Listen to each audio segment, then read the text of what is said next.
তুমি যদি গেমে একদম নতুন হয়ে থাকো, নতুন বলতে 1-2 মাস খেলে থাকো, তাহলে বেশি কিছু না, তুমি একটা টিকটক আইডি খুলো অ্যান্ড তোমার ফোনে রেকর্ডারটা অন করে ডিরেক্ট সোশ্যালে যা পোলা পাইনদের পিছনে দৌড়ে দৌড়ে বলবা, হ্যালো ভাইয়া, আমার ডো হবে প্লিজ, আমার না একটা ডোর খুবই দরকার, আমার অনেক আগে থেকে শখ, আমি ডো ম্যাক্স করবো।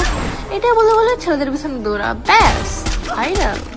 টিপস নাম্বার 2, যেহেতু তুমি নিউলি আইডি খুলছো, তোমার আইডিতে অবভিয়াসলি কোনো কালেকশন থাকবে না, এটা খুবই নর্মাল।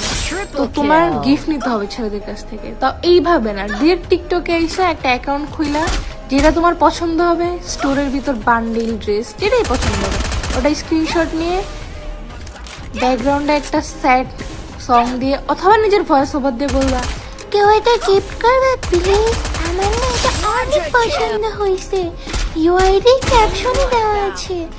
ব্যাস তুমি রাতারাতি ভিক্ষা করে ভাইরাল। অ্যান্ড টিপস নাম্বার 3, গেমে একটা রিলেশন করো, মন প্রাণ ড্যাশ উজাড় করে দিয়ে, অ্যান্ড পোলায় যখন তোমাকে খেয়ে ছেড়ে দিবে, তখন তোমার সিম্প্যাথি নেওয়ার জন্য তো কিছু একটা করা লাগবে।